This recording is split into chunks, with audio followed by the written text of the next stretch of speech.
Hello friends and welcome to HitBullsEye. My name is Manish Mittal and I'm back with your daily dose of current affairs in this particular video. So if you are new to the channel or if you're watching these videos for the first time, please subscribe to the channel and hit the bell icon so that you receive the notifications of these videos every day as and when we share them.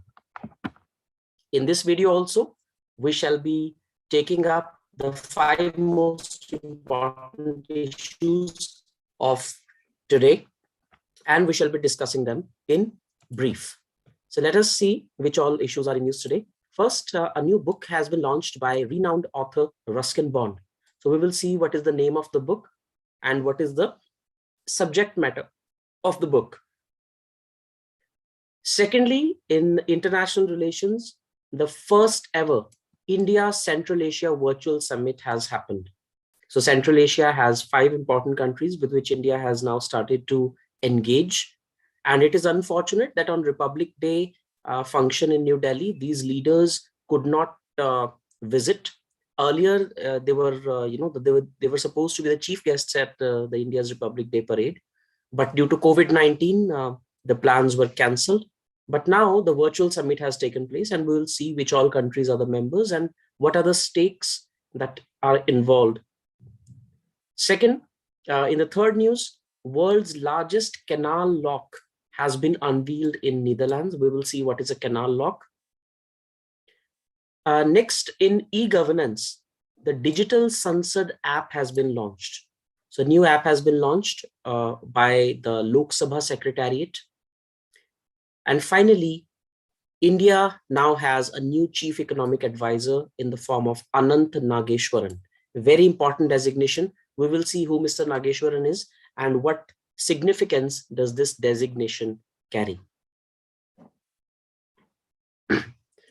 So the first news is a new book that has been launched by Ruskin Bond. The name of the book is A Little Book of India, celebrating 75 years of independence. So the name of the book is A Little Book of India, celebrating 75 years of independence. And Ruskin Bond needs no introduction, a very famous author. So this book is a blend of physical and spiritual attributes of India and also highlights the last 75 years of India's progress as a nation. It is published by Penguin Random House India Publishers. So it is about the India's journey after independence. So since this year, India is completing 75 years of its independence, it is something based on that. And it is a record of some of the memories of the author about India, this unique land, of its rivers, forests, literature, culture, colors, etc. So it's like kind of happy-go-lucky kind of book in which the good memories of the author have been shared that he has in India. In the second news, the first India Central Asia Virtual Summit has taken place.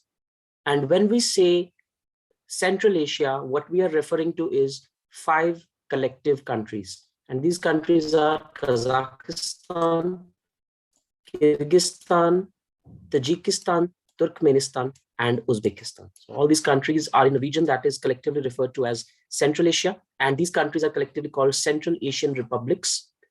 And all these countries, they were a part of the Soviet Union before 1991. But in 1991, when Soviet Union disintegrated, about 15 countries were disintegrated. And these 5 were also amongst those 15 countries. And now India has started to engage with this region. And these leaders were invited at India's Republic Day parade. But due to COVID-19, the visit could not succeed and it had to be cancelled at the last minute. But now the summit has finally taken place. And it also coincided with the 30th anniversary of the establishment of diplomatic relations between India and these countries. So as I told you, in 1991, these countries had come into being. So India started to be diplomatically engaged with these countries there and then, right? So during the summit, all the leaders agreed to hold the summit every 2 years. So now it will be a biennial affair. Every 2 years, the summit will be held. And it symbolizes the importance attached by the leaders of both the sides to India Central Asia partnership. And what are the stakes? Why is India trying to engage so much with the Central Asian republics? First reason is that these countries are a hub of, or you can say a source of natural resources. So these countries have some of the largest reserves of natural gas in the world. And they also have certain other metallic and non-metallic minerals. So India has its stake in that regard. Also, the region is very strategically important from the point of view of gaining a foothold, because now the USA is out of Afghanistan. So it creates new equations in the region, and India is looking to partner with all the countries that are in this region. Right? So it is a very historic summit because India is engaging at a summit level with these countries for the first time. Next, in a technological achievement, world's largest canal lock has been unveiled in Netherlands. So basically, what is a canal lock? So canal lock is sometimes what happens is that the sea level between two water bodies is different. So if the sea level of a particular body is, say, 100 meters, the other body is 105 meters. So it's very difficult for the ships to go from one water body to the other. In that case, there are locks that are installed, and in those locks, water is artificially filled and lowered for the ships to cross. So if, say, water body A has 100 meters of water level and water body B has 105 meters of water level, so if a ship is going from A to B, then it will enter the lock. The gate shall be closed from behind the ship. Water shall be filled to 105 meters, and then the gate towards B shall be opened. So then the ship will go towards B. Now, how does this happen? Why is the water level different? It is because one of the bodies is an inland water body and one of the bodies is the ocean or the open sea. So due to that, the water levels may vary, and to remedy the situation, it happens. So if, for example, the image that you're looking here, so if this is one water body and this is the second, so if there's a difference between the water level of these two bodies, the ship will go from here and will be parked in this particular, in between these two gates, and the water level will be lowered or raised according to the need, and then the other gate shall be opened and the ship can go into that water body. So that is how it happens. If it doesn't happen, if we do not install this particular lock or this particular system, then what will happen is that there will be flooding and there will be a lot of chaos, right? So that's why, and such type of canal locks are already there in the Panama Canal and the Suez Canal as well. Next, in a significant step towards e-governance, Lok Sabha Speaker Mr. Om Birla has launched official mobile application of Parliament named Digital Sansad App to allow citizens to access live proceedings of the House, including the Union Budget 2022. So this app is available both on Google Play as well as iOS App Store. And if you download this, it is like all the proceedings of both the houses, Lok Sabha as well as Rajya Sabha, shall be visible to you at live, and also all the MPs and their record shall also be available on the app.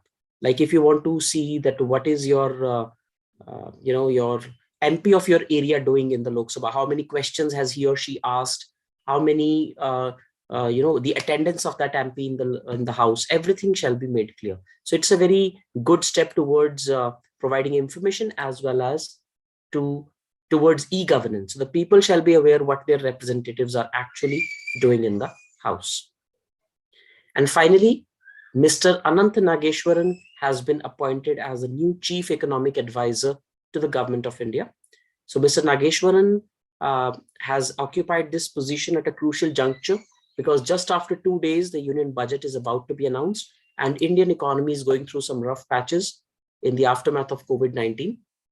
So Union Budget 2022 is about to be announced on 1st of February. And economic survey is about to be announced on 31st of January.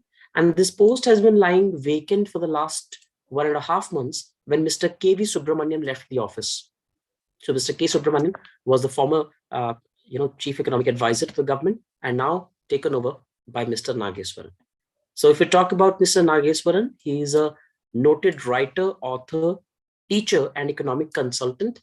And he has been the dean of IFMR Graduate School of Business and a visiting professor of economics in Andhra Pradesh University. So some strong credentials there for Mr. Nageshwaran, which are absolutely necessary for such a high designation, I would say.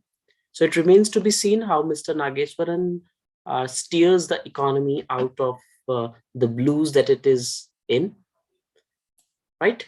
So very important designation. You should always know the most important designations of the government of India.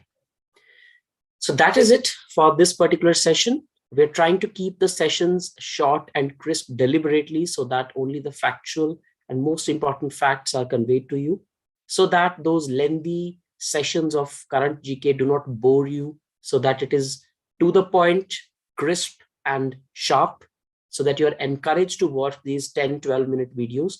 If you have any suggestions regarding this, that whether we should modify our approach or what changes can we make to make it more beneficial to you, please feel free to comment in the comment section. That is it for today. This is me, Manish Mittal, signing off. Thank you so much.